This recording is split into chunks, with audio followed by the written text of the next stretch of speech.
passions are irresistible. If you are paying attention to your life at all, the things you are passionate about won't leave you alone. These are ideas, hopes, and possibilities your mind naturally gravitates to. The things you would focus your time and attention on for no other reason than that doing them feels right.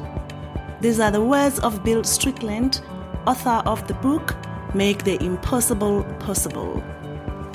The journey of cultivated meat has captured the attention of audiences the world over, and many companies are racing to bring products to market.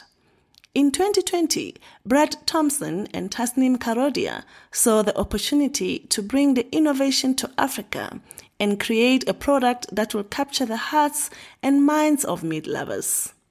Brad Thompson says he used to be the braai guy. Now he's the guy behind Mzansi Meat Co. He is also a co-founder of the Credence Institute. Brad studied finance and economics at the University of Cape Town and at Stellenbosch University in South Africa. It was his honours thesis titled Making an Economic Case for Vegetarianism that landed him a position at Fry's Family Food Company, one of the world's leading manufacturers of plant-based meat alternatives and dairy-free food. This helped shape his vision for the future of alternative proteins later on. Brad is inspired by the environment and actively works to reduce the harm humans have on animals, which is why he is the spokesperson for Meat-Free Mondays South Africa. Brad is an experienced public speaker and was invited to share his vision for the future of food on the TEDx stage in 2021, where he spoke about food in abundance and how we can get there.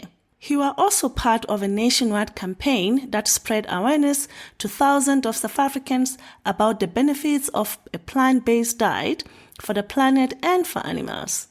Brad was also the former program manager for Beyond Carnism, who organized training for the Center for Effective Vegan Advocacy in countries all over the world, including South Africa, Portugal, Australia, Norway, and Israel.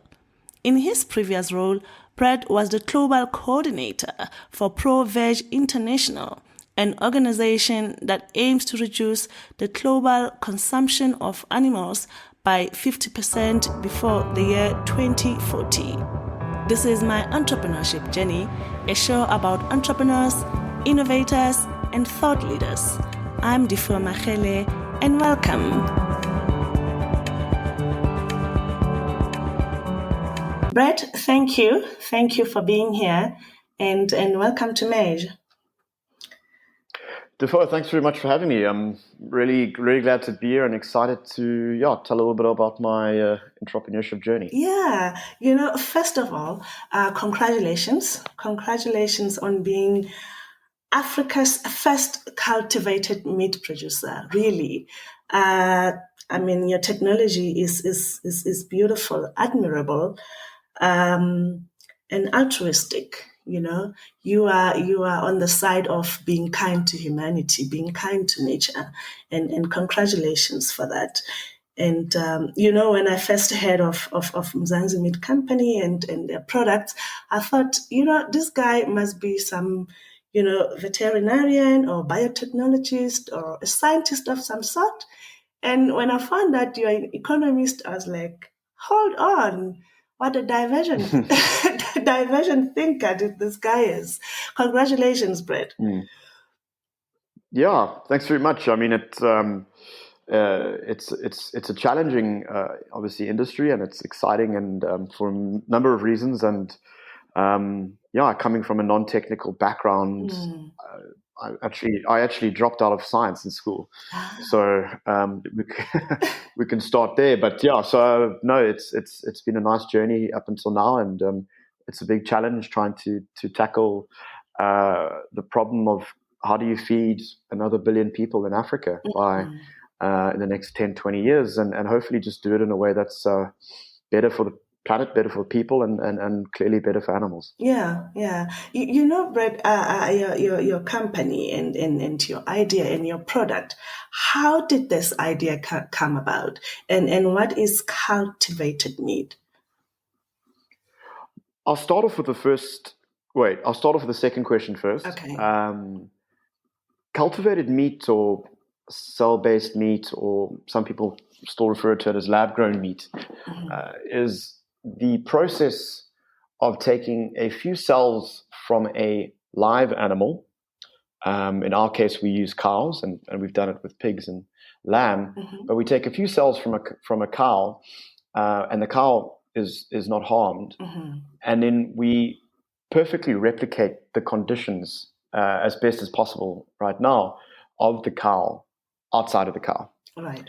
And all it means is that we take some cells, we add it to a vessel that regulates oxygen, carbon dioxide, and temperature, and introduce nutrients that those cells require to live and thrive.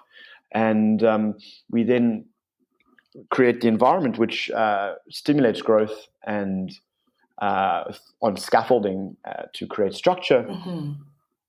After about 3 or 4 weeks, we then harvest all that muscle tissue and fat, and then we combine that with a bit of plant protein for a bit of structure in a burger format, and that's what we're doing at the moment. Right. And yeah, that's essentially the high level process. It's a bit more complicated than that, which I'm sure we can unpack later. Yes. So that's in a nutshell. That's what cultivated meat is.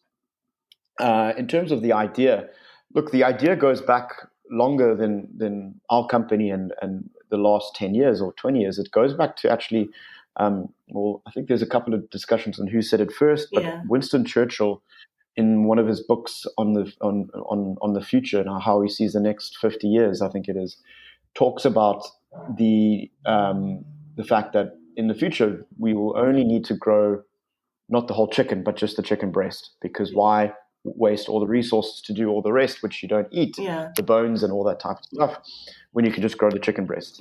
So he sort of was the first individual to kind of talk about it, and then it became popularized when the Dutch really led this forward, and then roughly about 2013, so 50, 60 years later, almost to the day when he was talking about it, a Dutch professor by the name of Mark Prost was the first individual to take this and commercialize it, in first being a release to the public in London with a burger patty that cost $250,000. One patty cost $250,000. Sure. And then so it's a pricey patty. And then from then onwards, you had a number of companies, 3 or 4 in the beginning, and now there's about 25, 30 companies trying to bring cultivated meat to the public. Us being one of them. But how did it come to you to say, okay, this is? I mean, as someone coming from your economist, how did it come to you to say, okay, now this is the path I'm taking? How did that come about? Well, I think it goes back to quite early on. For me, I stopped eating meat in 2008, 2009, I think it is. And I just became quite interested in the topic. I mean, I'm not a foodie. I never have been, probably never will be. I like food. But I'm not, I don't want to go to fancy restaurants. I like just going down to a burger joint. And then I stopped eating meat, and a lot of people were having discussions with me, because in South Africa, the context of us, whether it's a braai, shish, and nyama, I mean, almost any meal is I think I've heard this quote a few times: no meal is a meal without meat. We're a meat country. And so there's this, it's a meat country, and I think it's cultural, it's aspirational for people that can't afford it. It's a showcase of wealth, even if it's just, your cows in the field is just a showcase of wealth.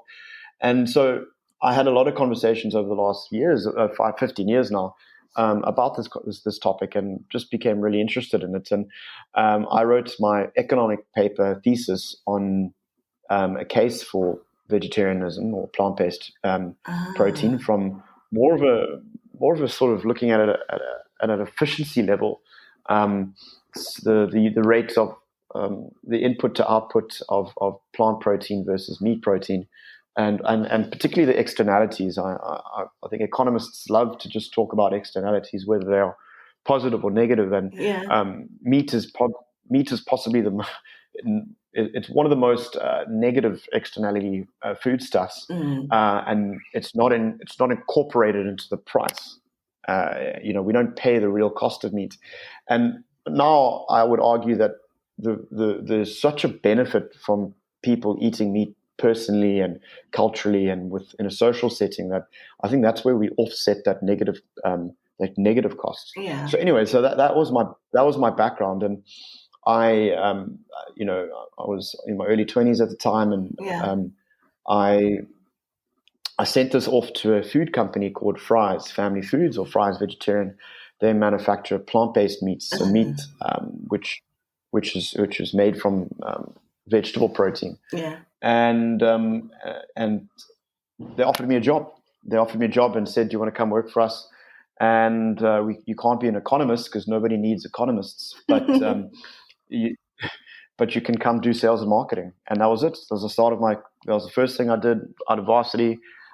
Did sales and marketing, and then focused on a lot of more on the PR and marketing side of things, and did a lot of work in the space, and in campaigning and a lot of things around this topic. And that brought me to Durban first, and I spent a long time in Durban.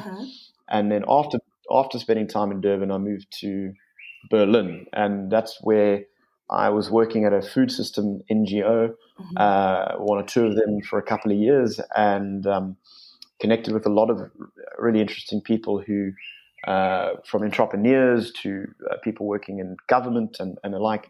And I met people that I'd known about cultivated meat. I'd known about its existence, but I was somewhat of a skeptic, to be honest. I was more of a believer in the fact that we should be moving animals out the supply chain through a plant-based source. And then cultivated meat came about, and I connected with and met people. I always say this, I played ping pong with them at an incubator. People, these entrepreneurs and these scientists, and it was just so exciting to just get try and understand this world of biotech and food tech, and spent some time in San Francisco, came back to South Africa and said, look, let's start a company. And I first started a non-profit, and I started another agency. So I did a couple of entrepreneurial things, and then we came back, and then we started the company in March 2020, 2 weeks before lockdown.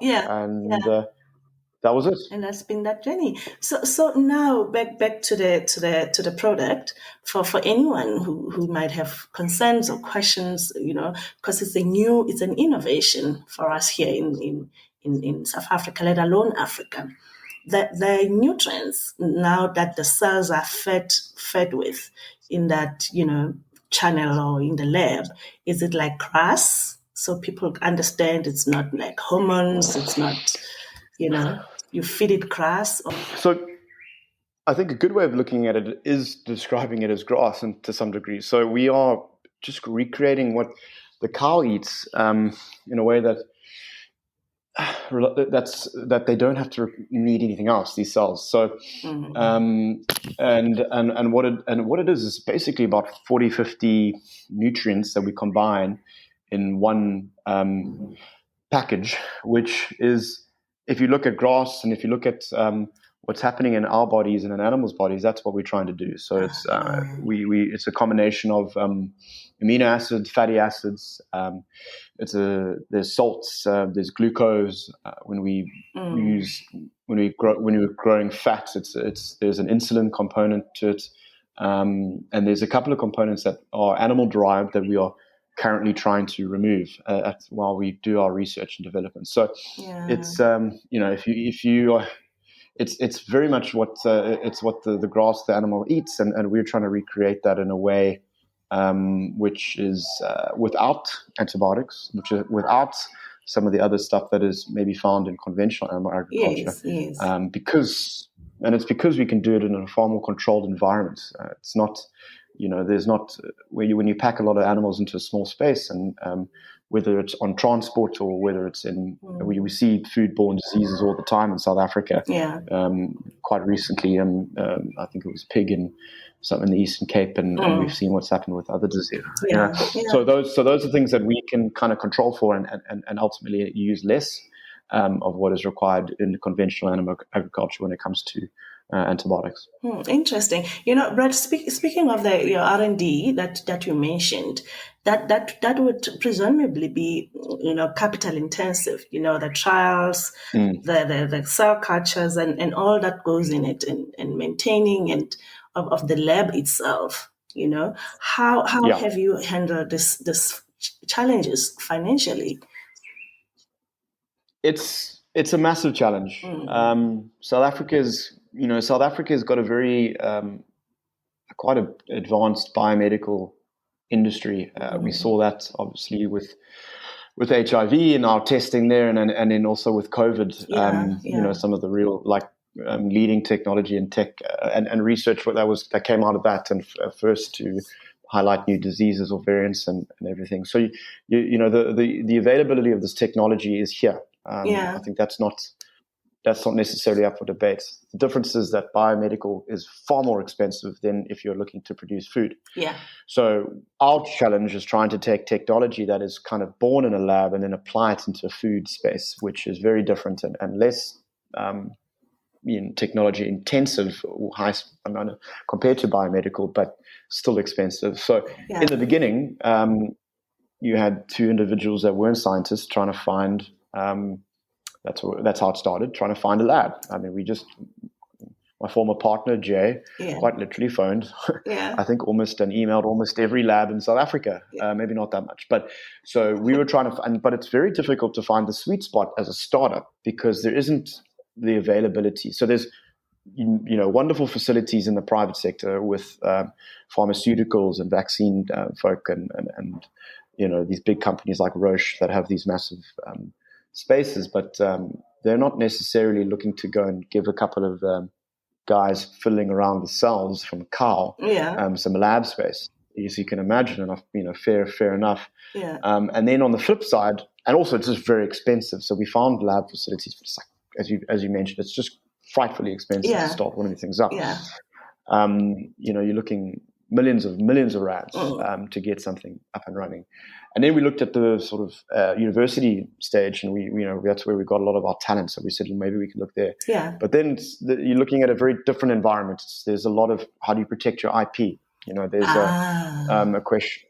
There's a question on bureaucracy. Universities have got a lot more paperwork that we had to do, and when you're a startup, you just that is.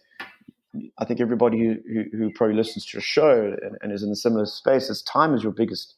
Time is your thing. It's not money, it's time. And if there's anything that slows you down, you've got to drop it. And so luckily, with all those sort of two areas and the fact that we were bootstrapping, we had no money, was we worked with and we reached out to by a non-profit called BioCity. Okay. And BioCity is part of the Cape Information Technology Initiative. And they are a long-standing 20 years in promoting fintech and edtech and a number of these types of technologies, startups, and they decided to get behind biotech, and that's what this non-profit BioCity is doing. And it built a lab here in Woodstock in Cape Town, and it allowed companies like us to kind of start and just jump in and start experimenting with our team. And that kind of really cut out a lot of the initial capital outlay. Yes. Having said that, it's still phenomenally expensive, and to go into the next stages, and with the fundraising that we've done since we were bootstrapping has enabled us to actually now go on and buy and develop South African customized technologies. Yes. The key technology being a bioreactor, which is if you look at it at a larger scale, it's a vat for beer. It's a brewery vat, but it's a little bit more fancy. Okay. And so that is the technology that we've gone and developed, with and own, and as our kind of key differentiator, because we've done it at a price point which is a fraction of what international counterparts would do. So that is where we're at roughly about now. So we work out of a lab with where the main core technology is the ability to take cells from a few to trillions, and then ultimately make muscle tissue that has that same structure of meat and steaks. Interesting. I read in one of the interviews you gave that, when the idea first came to you, you ran it past one of your, I don't know if it's a friend, but who's an expert in the field, a scientist who straight out told you, no, right, this would not work. And how did you know to stick to your guns and forge ahead? If you had sought advice from someone who's an expert and they just teared your idea apart, how did you know to carry on? Yeah, I like telling that story because I think it's the first time I really felt like I was an entrepreneur. To have someone to pitch pitch an idea to an investor, they normally say thanks very much, we're not interested, or here we are. So it's not very detailed feedback often. It's normal. But this wasn't a friend. It was a leading biochemistry person in the country. Okay. One of them, she's from a top university, and I won't say much more than that. And it was a pretty much a takedown of the idea and saying and we've heard this a lot of times, like, why do you guys doing this? Rather just make veggie burgers. From investors, from friends, family, and obviously the scientific community, because they think, why just let's eat meat or eat veggies. So they don't really understand. I mean, obviously people don't understand the level of cruelty behind eating animals, but they also don't understand that the level of culture connected to eating it. So I think that's where the entrepreneur lives. It lives in that area. It doesn't live in the real world somewhat. So you've got to kind of see what can go beyond. And I think that takedown was important, and we came out of it. We re-looked at our strategy, we re-looked at what the science was saying. And then we brought on people, and to be honest, how you keep going, it's difficult. It's there's just constant. I think there's just constant need for people to say this is not the status quo, so don't do it. And that's all these sort of adages for where you then know that then there's something there, because if you're so attached to something, and if you can disrupt it, that's how I think you can create value. And I think ultimately for me, it's just you've got to stick to the vision that you have, and I have a vision which is, it's underpinned a lot of my work for the last 15 years. I don't think that factory farming and the way that we see it now will exist in 50 years time, and I think that will become a less controversial statement in 30 years time. But for right now, it is, because it is the status quo. But if I'm right, then I think that as we develop, we will no longer need animals. We might still eat meat, but we won't need animals. And that's what keeps me driving, is that belief that that is the ultimate goal. If you think about the kind of individual conversations that you have and the pushback that you get, which you will get as an entrepreneur, it is difficult. But then you always go back to either your team to get your energy, or to look at the vision. And I think I try to do a bit of both. Yeah. I mean, we hear the stories of what happens if you could just visit the slaughterhouse or this abattoirs, but it's a thing that we turn a blind ear to, or we just choose to look away and eat meat as long as I don't see it. But it's a reality, if you think about it. Killing animals at scale and to be able to feed us, So I mean, this technology, this innovation, really, like I said before, it's admirable, and we have people like yourself to thank you for that. Recently you and your co-founder Tasneem, you won the SA Innovation Summit Award. How did that make you feel? It somehow validate that you're on the right track, and has that award helped the company going forward? Yeah, I think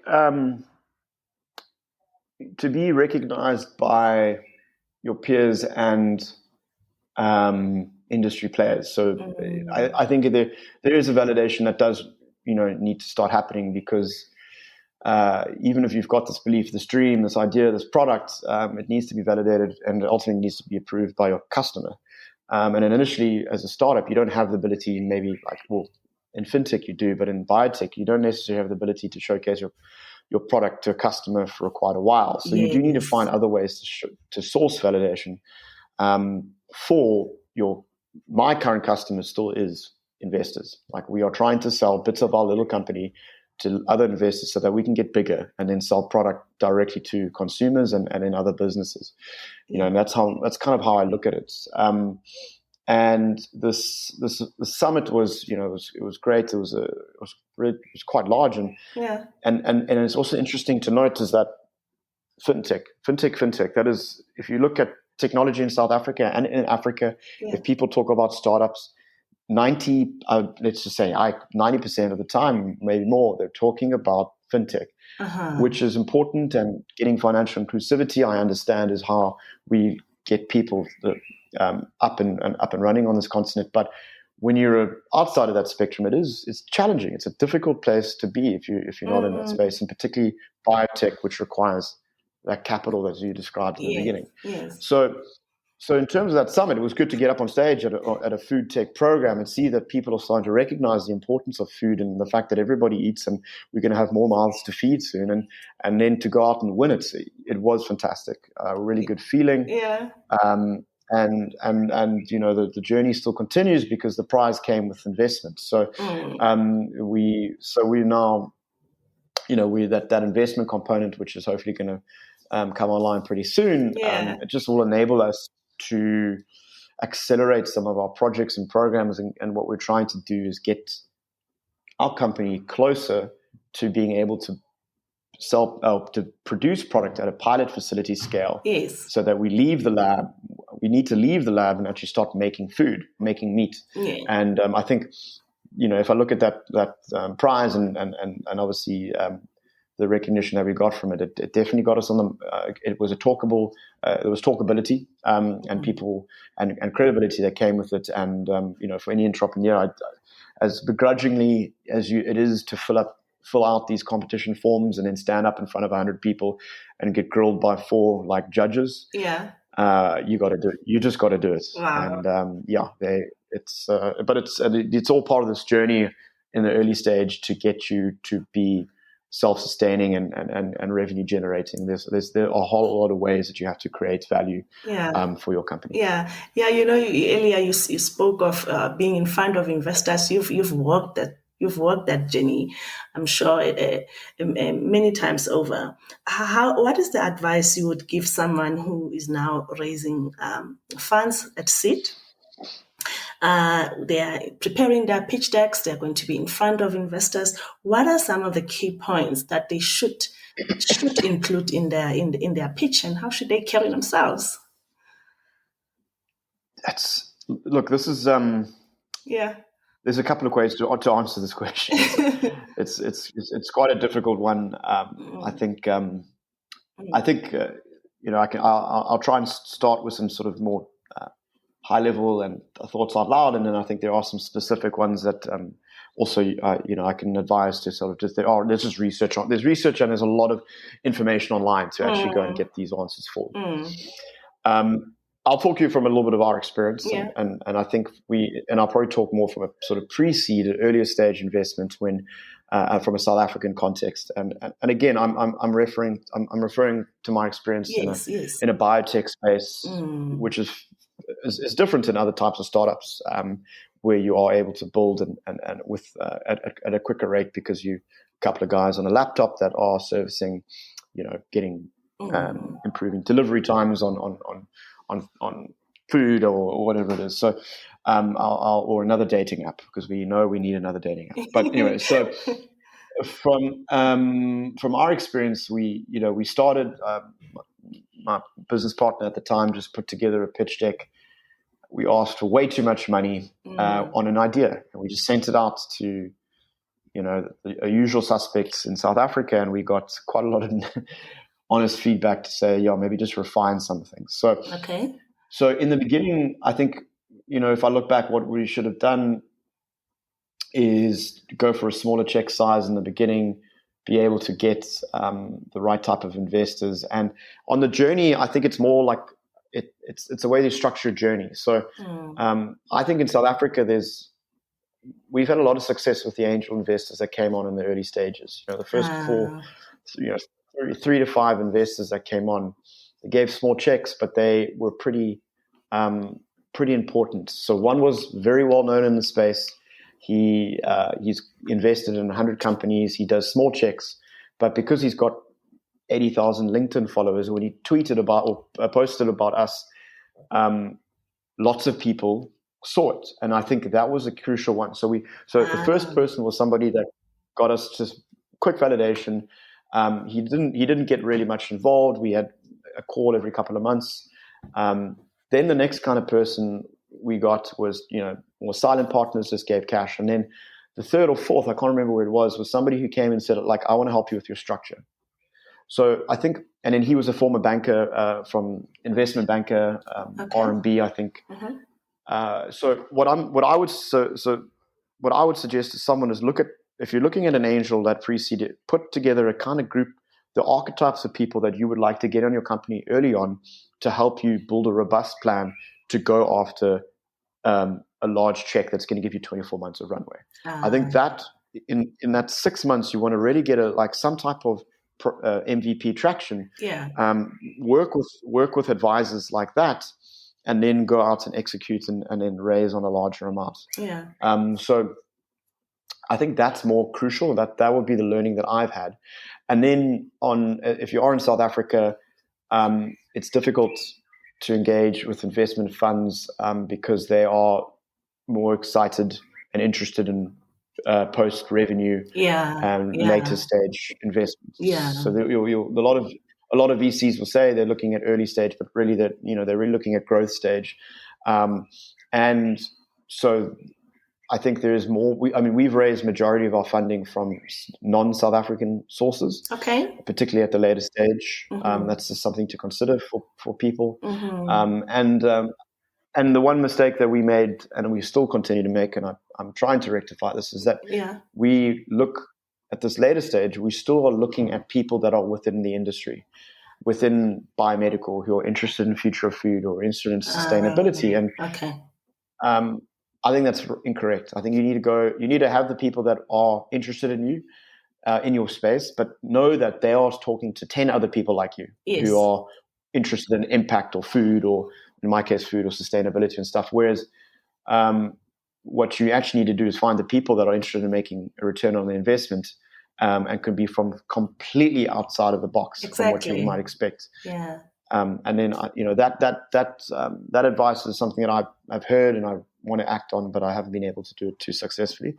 And then I think finally what goes into an pitch, tell your story. Your story is important. The founder's story is important in the beginning of the journey. It's people are even to where we are after 2.5 years as a company, I get the feedback a lot from investors and potential investors that they are not investing in the company as much as they're investing in me and my co-founder.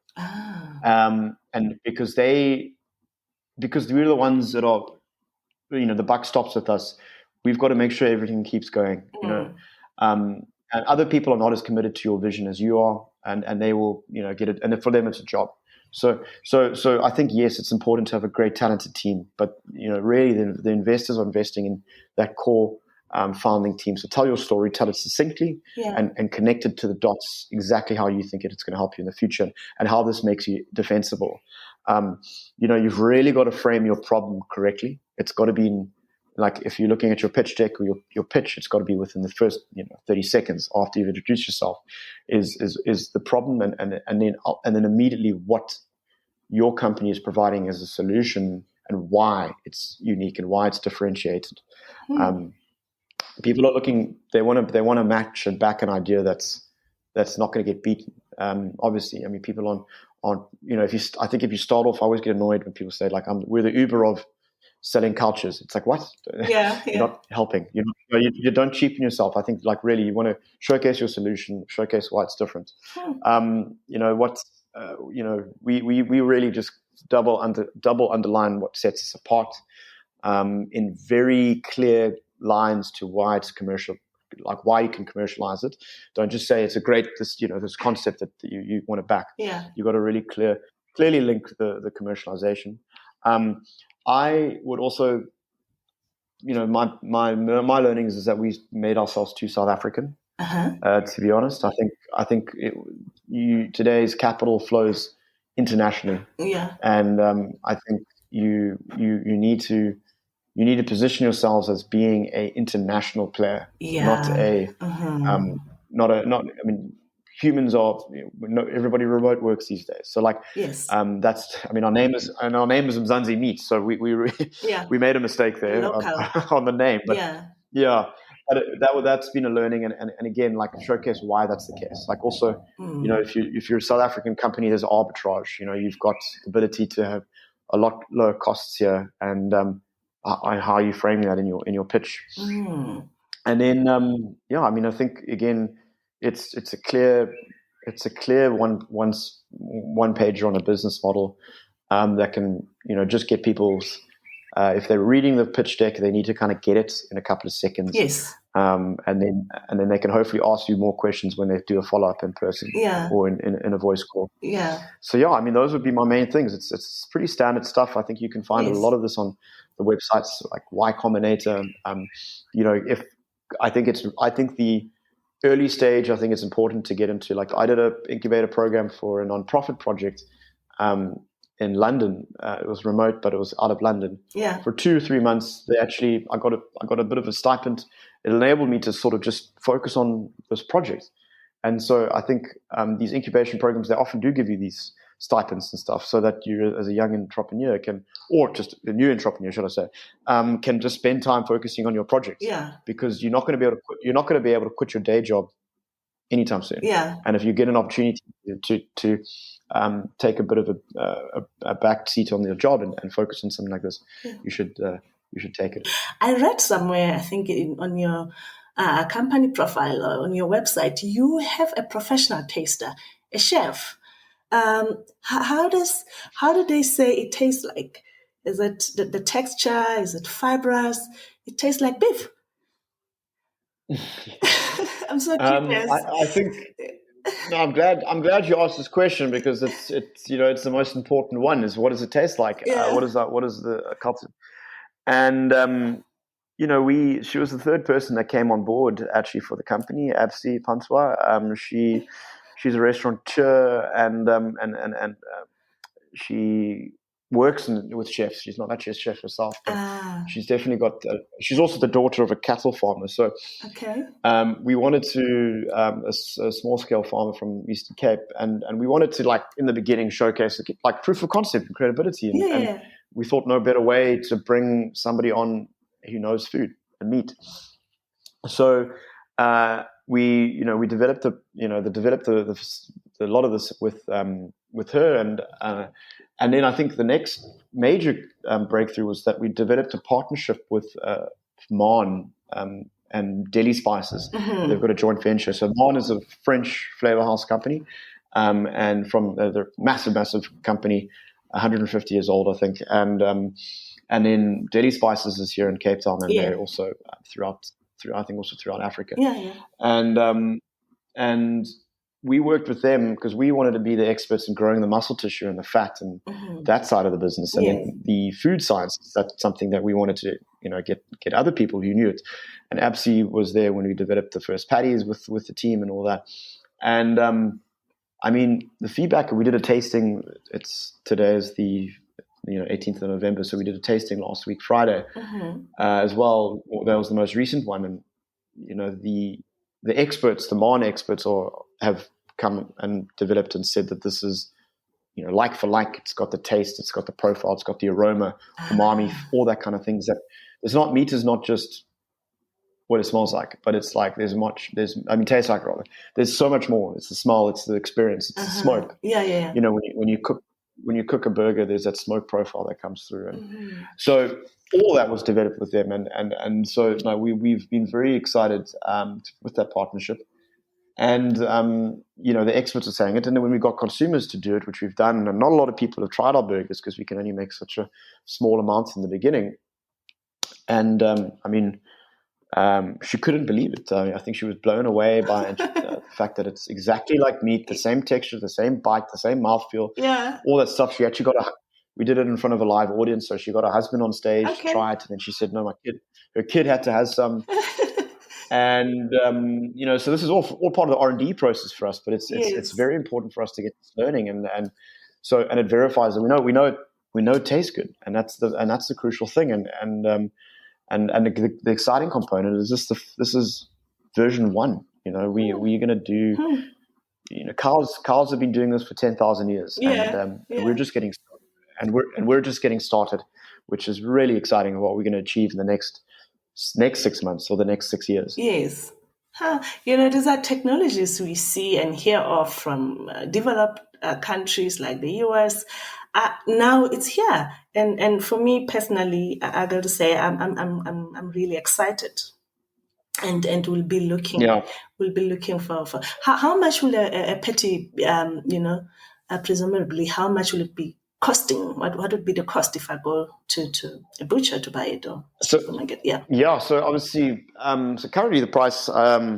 Look, our current focus is mainly to go through business to business in the beginning. So you're not going to be able to. I mean, we're not going to be looking at retail as the first route to market for now. Right. We'll do pop-up restaurants and everything because we want South Africans to try it.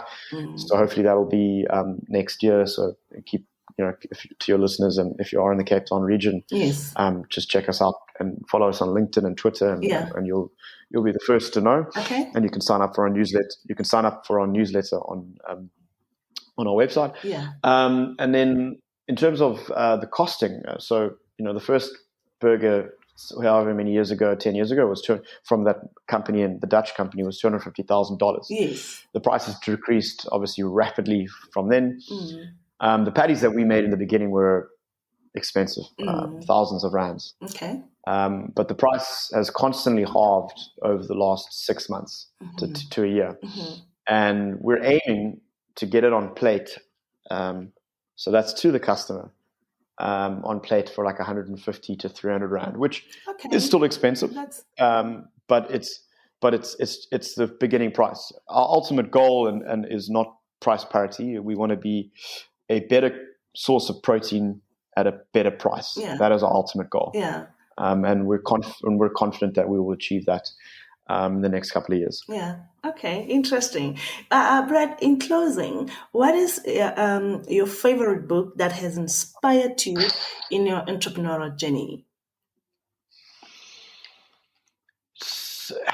It's a good question. Yeah.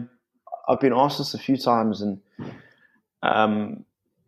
there's a number of books that have inspired me, and I think there's a number of things that I'm trying to achieve with my life. And I think as much as I want to have impact and be involved in reducing conventional agriculture and harm towards animals, I think I've also been underpinned quite a lot by the desire to have independence as an individual. And independence for me is obviously financial, but there's a lot of other things that kind of, the ability to move about and navigate this world in my own way. And I think that's why I quit the job 5 years ago and have done this crazy journey so far. And so off the back of that, it's a book that I read when I was in my final year at university. Picked it up off the shelf. Her name's Ayn Rand. She's written books like Fountainhead and Atlas Shrugged. Those didn't appeal to me. But the book on capitalism, the unknown ideal, just spoke to a lot of things of independence and pushed a lot of my thoughts and challenged me. And I would say that's probably inspired me to go about this journey of trying to be an individual that has I wouldn't say freedom, but independence. Wow. Brad, thank you. Thank you for sharing your story with us. Thank you for being here. Happy. Yeah, it has really been eye-opening. I learned something. I learned so much today. I'm sure my listeners will find this interesting as well. Thank you so much. What a pleasure, Defoe. Thanks very much, and thanks for teaching me some Sesotho. Hey? Thank you for listening. If you enjoyed the show and want to support us, please tell a friend to tell a friend about Merge. If you want to follow us on Twitter, our handle is @MergePodcast. My Entrepreneurship Journey on LinkedIn. Remember, we are available to listen to for free on whichever platform you listen to your podcast on, be it Amazon Music, Apple Podcasts, Spotify, Google Podcasts, and so forth. I'm Defoe Machele, and you've been listening to My Entrepreneurship Journey.